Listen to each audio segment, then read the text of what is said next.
Sir साहब, आज की टॉप स्टोरीज़ में सबसे ज़्यादा जो सोशल मीडिया पर डिस्कस हो रहा है वो मरीम नवाज़ साहिबा का पुलिस यूनिफॉर्म है। एक पासिंग आउट परेड में उन्होंने शिरकत की और उसकी वजह से उनको खासी तनकीद का निशाना बनाया जा रहा है कि वो पुलिस वर्दी कानून के मुताबिक नहीं पहन सकती। इस पे तो आप बात करेंगे ही करेंगे, सोशल मीडिया पर तो ले दे चलती रहती है, लेकिन जिस मामले को लेकर सबसे बड़ा चैलेंज समझा जा रहा है मरीम नवाज़ साहिबा के लिए, वो है गंदम का बहरान, जिसमें छुपा है कोई तूफ़ान। मरीम नवाज़ साहिबा जब से वज़ीर आला पंजाब बनी है, ऐसा लगता है जैसे उनका फोकस ना आम आदमी के दिल में घर करना है। वो कभी कहीं पहुंच जाती हैं, बच्चों से मिलती हैं, ख़वातीन से मुलाकात करती हैं, सेंटर पहुंच जाती हैं ऐसा जिसमें ख़वातीन रेलेवेंट हो, उनके लिए इक़दामात कर रही हैं। हमने रमज़ान में देखा निगहबान रमज़ान पैकेज आया, इसके अलावा ये एम्बुलेंस, मुफ्त अद्वियात, अपनी छत, अपना घर, इस तरह के बहुत से ऐसे प्रोजेक्ट्स हैं जिससे ऐसे लगता है कि वो आवाम की नब्ज़ पे हाथ रखना चाहती हैं। लेकिन वो चीज़ जिससे हर इंसान मुंसलिक है, चारों ना चार, या इंसान की मजबूरी है, हज़रत आदम अलैहिस्सलाम जिसकी वजह से जन्नत से निकाले गए, जी गंदम का दाना। गंदम बहरान, गंदम की ख़रीदारी में मसाइल, और जो इस वक्त टेंशन चल रही है कि कौमी असम्बली में भी डिस्कस हो रही है और इस पर सवालों जवाब हो रहे हैं, ये मरीम नवाज़ साहिबा के लिए बहुत बड़ा चैलेंज है। आपके ख्याल में वो इससे कैसे निकलेंगी या कैसे निपटेंगी? हाँ, बड़ा अच्छा सवाल किया आपने। वो यूनिफॉर्म वाली बात बाद में कर लेते हैं। जी। तुमने छेड़नी ज़रूर थी ना। असल में बात उस पर हो रही है, मैं जानना चाहूँगी कि मरीम नवाज़ साहिबा ने ऐसा क्यों किया। अच्छा ठीक है, चले वो बात बाद में करते हैं। जी। ये आटे वाली बात बहुत अहम है। देखिए, ये मैं समझता हूँ कि पहली मेजर क्राइसिस मरीम साहिबा के लिए है। उससे पहले तो वो जैसे भी आपने बताया कभी इधर कभी इधर कभी इधर कभी इधर, यहाँ तक कि रोटी की कीमत कम करवाने खुद पहुंच गई, मुआयना करने वाले साहब के। मतलब है कि वो भी बड़ी अच्छी नेक ख्वाहिश थी कि रोटी की कीमत कम की जाए, मगर वहाँ भी कुछ थोड़ा सा सेटबैक हो गया। उन्होंने तो सख्ती भी की, पुलिस को भी इस्तेमाल किया, समझाने की भी कोशिश की कि देखिए आवाम के लिए ये बेहतरी, आप अपने प्रॉफिट्स को कम रखें। मगर क्या हुआ, आखिर में कुछ लोगों ने बात मानी, कुछ लोगों ने नहीं बात मानी। लाहौर में बात मानी, पिंडी में नहीं मानी, पिंडी में बात मानी, लाहौर में नहीं मानी। लाहौर के एक इलाके में वो प्राइस लिस्ट लगा दी, मगर बेच रहे थे 20 रुपए पे, 25 रुपए पे। आप खुद कह रही हैं कि आपके इलाके में वजन कम कर दिया उन्होंने, कीमत तो कम की वजन कम कर दिया। तो मतलब ये है कि ख्वाहिश नेक थी, मगर वो इम्प्लीमेंट नहीं हो पाई। और अब जो लेटेस्ट खबर यही है कि इस्लामाबाद हाई कोर्ट ने उस एक पिटिशन के ऊपर स्टे ऑर्डर दे दिया कि आप ये 16 रुपए पे नहीं बेचेंगे जब तक अगली हेयरिंग नहीं होती, 6 मई तक। 6 मई तक। तो इसलिए वो नाकाम हो गई हैं। ये अच्छा इनिशिएटिव था, मगर वो नाकाम हो गई हैं। मैं समझता हूँ कि सोच लिया जाता पहले कि ये मुमकिन है। आजकल जिस तरीके से अदालतें बिहेव कर रही हैं, और तो वो प्रो हुकूमत नहीं है अदालतें। अदालतें बेसिकली एंटी हुकूमत। तो इसलिए ये मुझे तो तवक्को थी कि कोई ना कोई जाएगा और ये स्टे हो जाएगी। तो सोच लेते पहले कि ये इक़दामात करने से पहले कि अगर ऐसे हुआ तो क्या करेंगे। और फिर मैं हमेशा यही सोचता हूँ कि ये जो ब्यूरोक्रेसी है ना, ये हमारे हुक्मरानों को ब्यूरोक्रेटिक सॉल्यूशंस देती है कि जी एडमिनिस्ट्रेटिव मेजर्स ले लें, बसंत नहीं करनी। क्यों?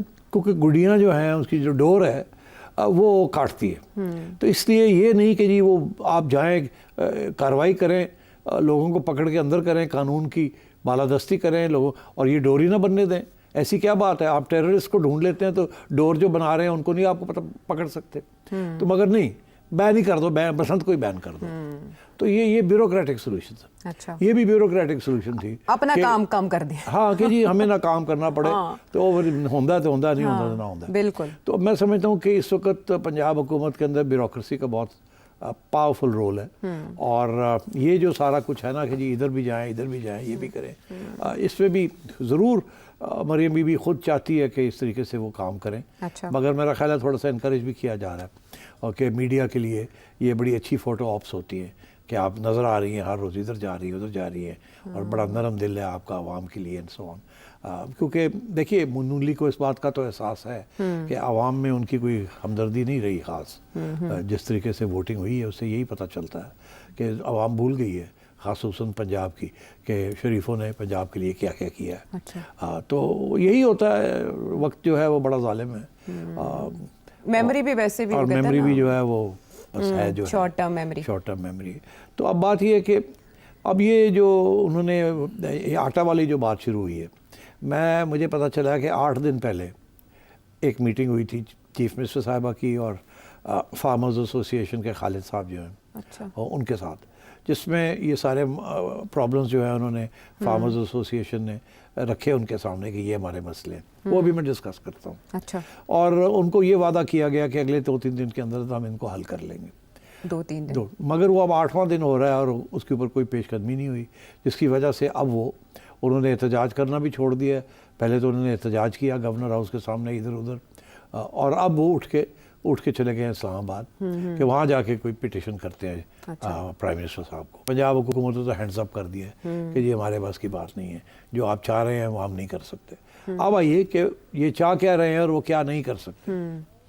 देखिए, मसला खड़ा हुआ पिछले सितंबर में, जबकि केयर टेकर गवर्नमेंट ने कोई 3.5 मिलियन 35 लाख टन वीट गंदम इंपोर्ट कर ली जी। और वो प्राइवेट सेक्टर में, पास्को ने नहीं, गवर्नमेंट ने नहीं, मिनिस्ट्री ऑफ कॉमर्स ने नहीं, वो प्राइवेट सेक्टर को इजाज़त दे दी कि आप गंदम इंपोर्ट कर लें। तो उन्होंने रशिया, यूक्रेन, बल्गेरिया, इस किस्म के मुल्क जहाँ ज़्यादा वीट ग्रो की जाती है, वहाँ से उन्होंने गंदम इंपोर्ट कर ली और वो उनके स्टॉक्स में है। इस वक्त पास्को के पास 4 मिलियन से ज़्यादा, गवर्नमेंट के पास 4 मिलियन टन से ज़्यादा स्टॉक्स पड़े हुए हैं। गवर्नमेंट ज़ाहिर है वो चाहेगी कि वो पहले वो बिके, क्योंकि पुराने स्टॉक्स हैं ना, वो पहले से निकले, जो नई वीट आएगी वो उसमें से ख़रीद के फिर वो अपने स्ट्रेटेजिक रिजर्व्स में रखेंगी। मगर अब सूरत हाल ये है कि इस साल वो कहते हैं कि बम्पर वीट क्रॉप है। बम्पर से मुराद ये है कि कोई 30 मिलियन टन के करीब है, थोड़ा ऊपर हो सकता है, थोड़ा कम हो सकता है। हमारी टोटल रिक्वायरमेंट जो है वो कहते हैं 30 से 31 मिलियन टन है। अच्छा, तो अब मसला तो कोई नहीं है। अगर 30 मिलियन टन प्रोड्यूस हुआ है और 3.5 मिलियन टन इन्होंने पहले इंपोर्ट कर लिया है, तो 2 मिलियन टन ज़्यादा हो गया या हो जाएगा जब पूरी गंदम आ जाएगी, तो वो ज़ाहिर है वो एक्सपोर्ट हो सकती है, वो स्मगलिंग भी होती है इस मुल्क में, तो इतनी बड़ी डील नहीं है। मगर प्रॉब्लम ये बना है कि वो जिन लोगों ने वो इम्पोर्ट की थी वो सस्ते रेट्स पे बेच रहे हैं ताकि उनकी वीट निकले, क्योंकि हमारा अपना क्रॉप आ गया। गवर्नमेंट ने 3900 पर 40 kg बैग रख दिए, 3900, मगर मार्केट के अंदर कहीं 30, 31, 32, 33, 34, 35 में भी जा रही है। तो फार्मर को तो नुकसान हो रहा है।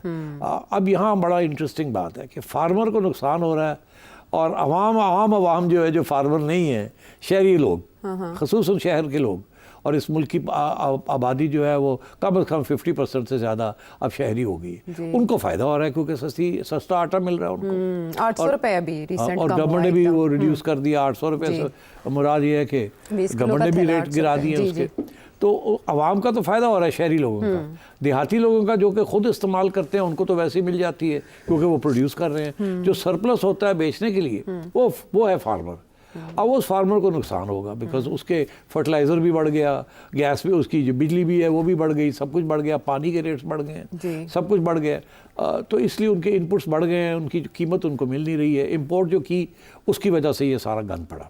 अब सवाल ये है, 2 बातें वो कह रहे हैं फार्मर्स। एक तो ये कह रहे हैं कि जी हमने हार्वेस्ट करनी शुरू कर दी है, तो 50% के करीब जो है वो बाहर आ गई है, वो पड़ी हुई है, बारिशें भी हुई हैं, उन्हें फिक्र है कि गीली हो जाएगी, उससे मॉइस्चर आ जाएगा, इसलिए वो कह रहे हैं उठाएं जल्दी से। 3900 आपने कहा उठाएं, गवर्नमेंट ने प्राइस फिक्स कर दी, उठा नहीं रही। पंजाब गवर्नमेंट भी नहीं उठा रही, फेडरल गवर्नमेंट भी नहीं उठा रही, और भी नहीं उठा रहे। अच्छा, अपने क्योंकि फेडरल गवर्नमेंट के पास तो स्टॉक्स पड़े हैं, उन्होंने तो उठानी नहीं है। अब आई मसला कि फिर करें क्या।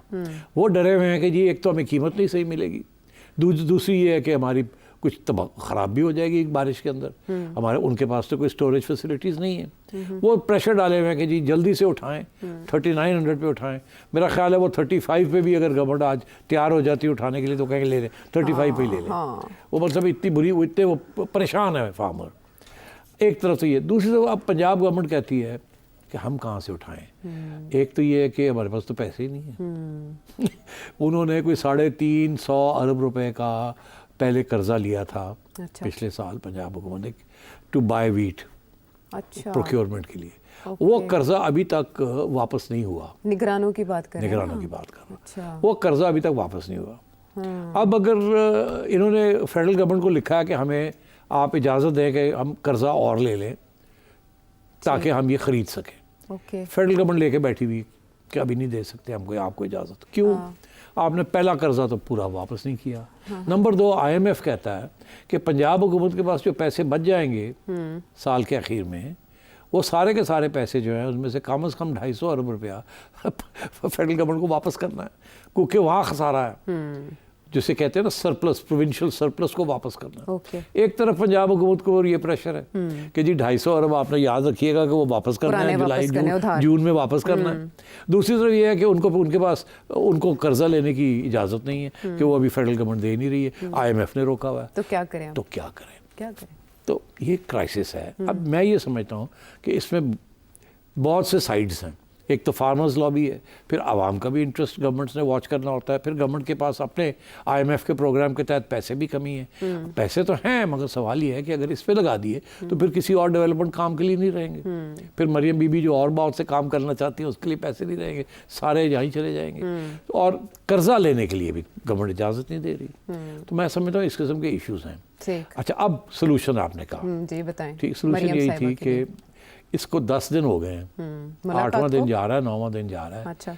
अभी तक एक मीटिंग हुई है सिर्फ चीफ मिनिस्टर की विद द फार्मर्स, और एक बिलाल साहब की जो कि उनके फूड मिनिस्टर हैं, उनकी मीटिंग हुई है। ठीक। और उन्होंने बड़े वाज़ेह तौर पे कह दिया कि अब हम अभी नहीं उठाएंगे हम। अच्छा, वो ये नहीं कह रहे हमारे पास पैसे नहीं है, फिर तो मसला और गंभीर हो जाएगा ना, और फार्मर तो बिल्कुल ही बेचारा परेशान हो जाएगा। वो ये कह रहे हैं जी अभी तो आपके गंदम के अंदर मॉइस्चर 10% से ज़्यादा नमी है, तो इसलिए हम इंतज़ार कर रहे हैं कि वो सूख जाए तो फिर वज़न उसका सही होगा तो उठाएंगे। तो इस किस्म के इश्यूज भी चल रहे हैं। राना तनवीर साहब ने भी ये एक्सप्लेनेशन ये भी दिया। अच्छा, अब बात ये है कि इशू कुछ और है, जो मैंने अभी कहा, इशू पैसे का है, फंड्स नहीं है। और फंड्स के लिए कोई ना कोई कुर्बानी करनी पड़ती है।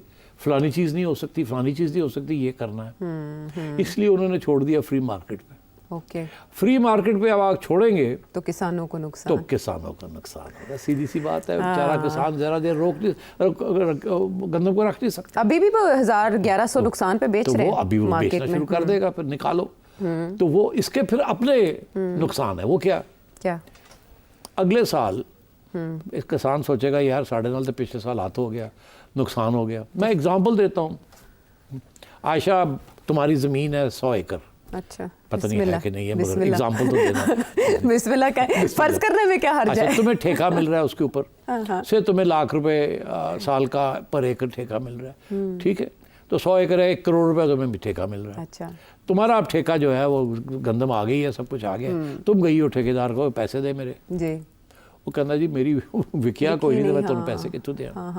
तो एक तो तुम्हारा पारा चढ़ गया, लो भी मेरे घर के खर्चे नहीं पूरे हो गए, मेरे पैसे दे। वो कहना जी मैं मेरा विकेगा तो थोड़े पैसे देंगा। आगे आई, अगले साल जब बीज बोना, लोग वो कहेंगे, फार्मर कहेगा यार पिछले साल तो 2 साल तो साढ़े हाथ हो रहे हैं, सही, छोड़ दो यार, कुछ और उगा लेते हैं। क्या? Sugarcane. सारे भागते हैं शुगर केन की तरफ, क्योंकि कैश क्रॉप है, सब्सिडी मिलती है। बड़े पाकिस्तान के सारे सबसे बड़े सियासतदान और सरमायादार शुगर में हैं, वो तो कभी नुकसान होने नहीं देते। बिल्कुल सही। तो वो तो कहते हैं जी शुगर ही शुगर, शुगर ही शुगर, शुगर ही शुगर। और जो ज्यादा हो जाए तो एक्सपोर्ट कर दो, नहीं तो सानू सब्सिडी दे, सारे खाते हैं उसमें। तो वो क्या होगा कि गंदम के ऊपर जो एकरेज है वो कम हो जाएगी और शुगर के ऊपर बढ़ जाएगी। अब शुगर जो है उसके ऊपर गवर्नमेंट की सब्सिडी फिर बढ़ जाएगी। जब शुगर आपकी क्रॉप आएगी तो उसको करना पड़ेगा, तो आपको सब्सिडी देनी पड़ेगी उसको, वहाँ आपके पैसे निकल जाएंगे।